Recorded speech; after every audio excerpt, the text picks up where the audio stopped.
السلام علیکم، میں پروفیسر ڈاکٹر آصف احمد، علم عرفانیت گمشدہ روح کی تلاش، یہ چیپٹر 1 کا آج ہم آخری جو ہے وہ پارٹ ڈسکس کر رہے ہیں۔ میں اس کو کوئکلی ریکیپ کروں۔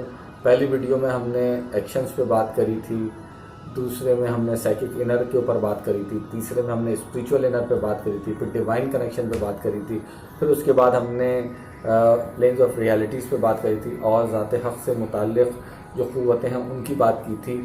تو یہ تمام کی تمام جو یہ قوتیں ہیں یہ انسان کے وجود کے اوپر اور زندگی پہ کیسے اثر انداز ہوتی ہیں، اور یہ تمام قوتیں کیسے انسان کی وجود کے اندر سرایت کرتی ہیں، اثر انداز ہوتی ہیں، کیونکہ اسی اثر اندازی کو رحمانی اثرات کہتے ہیں۔ اور اگر انہی رحمانی اثرات کے اندر کہیں پر کوئی رخنا پیدا ہو جائے تو اس کو سحر کہتے ہیں، جادو کہتے ہیں۔ تو آج ہم خیر سحر اور جادو پہ تو گفتگو نہیں کر رہے، لیکن وہ ریسیپٹرز جو انسان کے اندر نیچر نے یا ذات حق نے لگائے ہیں، جس کے اوپر اس انفارمیشن کی لینڈنگ ہوتی ہے، وہ اس کے اوپر بات کرتے ہیں۔ آپ کو پہلے میں یہ بات دہرا دوں کہ material plane reality, quantum plane reality, virtual plane reality, actual plane reality, number 1 یہ ایک ٹرم میں نے استعمال کی۔ عالم ناسوت، ملکوت، جبروت، لاہوت، نہر تسویت، تجرید، تشہید، تطہیر، یہ بھی چیزیں ہم نے ڈسکس کر لی۔ جو چیز انسان کی ہستی، کیونکہ انسان کو اللہ تعالیٰ نے اشرف المخلوقات بنایا، خلیفۃ اللہ بنایا، اپنا خلیفہ بنایا، اپنا نائب بنایا، تو نہر تطہیر کے لیول کے اوپر انسان کی جو انسانیت موجود ہے امر ربی کی وجہ سے، اس کا جو ریسیپٹر ہے اس کو خفی اور اخفا کہتے ہیں۔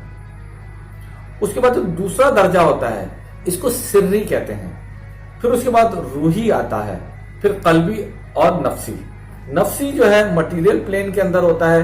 مٹیریل پلین جب پہلا مٹیریل نفسی، جسم، سوچ، ایکشنز، جب یہ تمام چیزیں کسی بیرونی سگنل کو، رحمانی سگنل کو ریسیو کرتی ہیں تو وہ قلب ہوتا ہے۔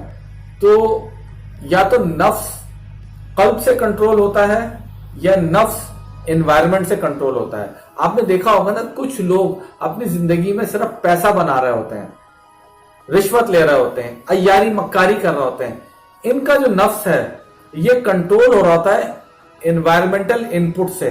وہ امیزڈ ہوتے ہیں، وہ بہت زیادہ اٹریکٹ ہوتے ہیں دنیا کی ساؤنڈ سے، لائٹ سے اور چمک دمک سے، تو ایکسٹرنل کنٹرول آ جاتا ہے۔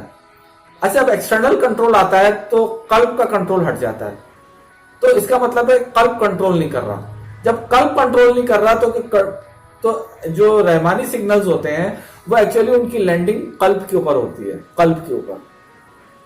تو جب ہم میں سے کوئی، یعنی میرا جاننے والے یا آپ کے جاننے والے، آپ غور سے دیکھیے گا کہ اگر وہ بہت زیادہ مٹیریلسٹک ہوگا نا تو وہ اس کی جو نفس کی پیسنگ ہے نا وہ ایکسٹرنل انوائرمنٹ سے آ رہی ہے۔ قلب اس کا ساکن ہوتا ہے، حالت سکون میں ہوتا ہے، کوئی ایکٹیویٹی نہیں ہوتی، کیونکہ اس کے اوپر رحمانی انپٹس تو آ رہے ہوتے ہیں لیکن قلب نفس کو کنٹرول نہیں کر رہا ہوتا۔ اچھا، یہ تو ایک آسپیکٹ ہو گیا ڈسکشن کا۔ دوسرا آسپیکٹ کیا ہے کہ قلب، انسان کا قلب یہ کنٹرول ہو رہا ہوتا ہے روح سے۔ روح جو کنٹرول ہو رہی ہوتی ہے وہ سری، چھپے ہوئے سگنل سے، اور اس کے اوپر ایک اخفا، چھپی ہوئی کوئی انفارمیشن، کیونکہ اللہ تعالیٰ کی جو ذات ہے وہ کل کائنات کے لیے گمشدہ ہے۔ اللہ تعالیٰ کی ذات عالی کو اگر کسی نے دیکھا اور ہائیسٹ لیول پہ دیکھا تو وہ رسول اللہ صلی اللہ علیہ وسلم ہے۔ باقی کل کائنات اور مجھ جیسا آدمی تو بالکل اس سے بے بہرا ہے۔ میں تو اپنے آپ کے بارے میں بالکل ہی دعوے دار ہوں کہ مجھے تو اللہ کی ذات کا بہت تھوڑا سا پتا ہوگا، بہت تھوڑا سا پتا ہوگا۔ وہ کتنا قلیل ہے مجھے نہیں پتا، وہ خود ہی اللہ تعالیٰ نے قرآن میں کہہ دیا کہ تمہارا جو علم ہے وہ ہے ہی محدود۔ تو یہ تمام ایک سسٹم ہے جس کے ذریعے یہ تمام روحانی سگنلز چلتے ہیں، اور ہمارے اوپر روحانی انپٹس آتے ہیں، اور جب یہ خراب ہو جاتے ہیں تو اسی کی بنیاد پہ اسی خرابی کو کبھی ہم نظر کہتے ہیں، کبھی اثر کہتے ہیں، کبھی سحر کہتے ہیں، کبھی جادو کہتے ہیں، کبھی استجراج کہتے ہیں. اور اسی میں سے آپ کی دلچسپی کے لیے بتاتا چلوں کہ اسی کی ڈائنامکس میں سے کرامت اور معجزہ یہ بھی برآمد ہوتے ہیں. تو انشاءاللہ اگلی ویڈیوز میں ہم ان چیزوں کو مزید الیبوریٹ کریں گے. اب ہم انشاءاللہ اگلی ویڈیوز جو اسٹارٹ کریں گے سیریز، وہ چیپٹر نمبر 2 کے اوپر ہوگی، جس میں ہم انسان کی اندر موجود جو انٹرنسک قوتیں ہیں ان کا ڈسکشن کریں گے. کیونکہ انسان ابھی خفی اخفا جب ہو گیا اور سری، روحی، قلبی، نفسی یہ پورا سسٹم بن گیا، تو ان کی بنیاد پہ انسان کے اندر انٹرنسک اندرونی سطح پہ قوتوں کا وجود ہونے لگتا ہے، وجود پاتی ہیں وہ. تو انشاءاللہ یہی ہمارا روح سخن اور موضوع سخن ہوگا. السلام علیکم ورحمۃ اللہ وبرکاتہ.